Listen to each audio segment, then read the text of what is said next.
আসসালামু আলাইকুম প্রিয় ফুটবল প্রেমী। নেশনস লিগের প্রথম আসরের চ্যাম্পিয়ন পর্তুগাল এবং দ্বিতীয় আসরের চ্যাম্পিয়ন ফ্রান্স। তবে চতুর্থ আসরে এসে কোয়ার্টার ফাইনাল থেকেই বাদ পড়ার শঙ্কায় সাবেক দুই চ্যাম্পিয়ন। শিরোপা জয়ের দৌড়ে টিকে থাকতে হলে এই দুই দলকে দিতে হবে কঠিন পরীক্ষা। এর আগে উয়েফা নেশনস লিগের কোয়ার্টার ফাইনালের প্রথম লেগে ম্যাচে মাঠে নামে পর্তুগাল এবং ডেনমার্ক। সেই ম্যাচে 1-0 গোলে পিছিয়ে পড়ে পর্তুগাল। গ্রুপ পর্বের ম্যাচে স্কোয়াডে ছিলেন না ক্রিশ্চিয়ানো রোনালদো, ফিরেছেন কোয়ার্টার ফাইনালে। নিজেদের সবচেয়ে বড় তারকার ফেরার ম্যাচে তিক্ত হারের স্বাদ পেল পর্তুগাল। তবে শিরোপা জয়ের দৌড়ে থাকতে পর্তুগিজদের নজর এখন দ্বিতীয় লেগের ম্যাচে। আজ রাত বাংলাদেশ সময় 1:45 নিজেদের ঘরের মাঠ এস্তাদিও হোসে আলভালাদে স্টেডিয়ামে ডেনমার্কের বিপক্ষে মাঠে নামবে পর্তুগাল। প্রথম লেগের ম্যাচে নিজের নামের পাশে সুবিচার করতে না পারলেও দ্বিতীয় লেগে সবার নজরে থাকবে ক্রিশ্চিয়ানো রোনালদোর দিকে।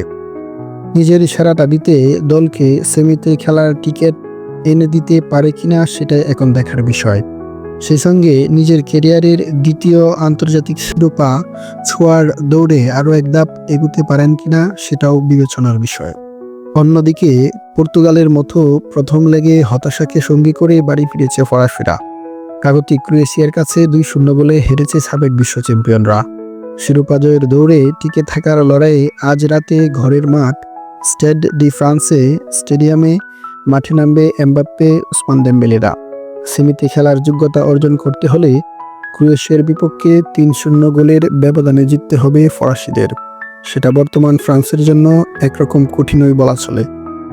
এমন গুরুত্বপূর্ণ ম্যাচে ফরাসিদের দুশ্চিন্তার কারণ দলের সবচেয়ে বড় তারকা জাতীয় দলের জার্সি গায়ে অফ ফর্ম। রিয়াল মাদ্রিদের জার্সি গায়ে দুর্দান্ত সময় কাটানো কিলিয়ান এমবাপ্পে জাতীয় দলের জার্সি জড়ালে যেন নিজেকে হারিয়ে ফেলছেন রীতিমতো। ক্লাব ফুটবলের সবশেষ 5 ম্যাচে 3 গোল করলেও জাতীয় দলের জার্সি গায়ে সর্বশেষ 6 ম্যাচে গোলের দেখা পাননি একটিতেও। যদিও দুর্দান্ত সময় কাটাচ্ছেন আরেক ফরাসি ফরোয়ার্ড ওসমান দেমবেলে। চ্যাম্পিয়ন্স লিগে লিভারপুল বদের অন্যতম কাণ্ডারি ছিলেন তিনি। নেশনস লিগের বর্তমান চ্যাম্পিয়ন স্পেন।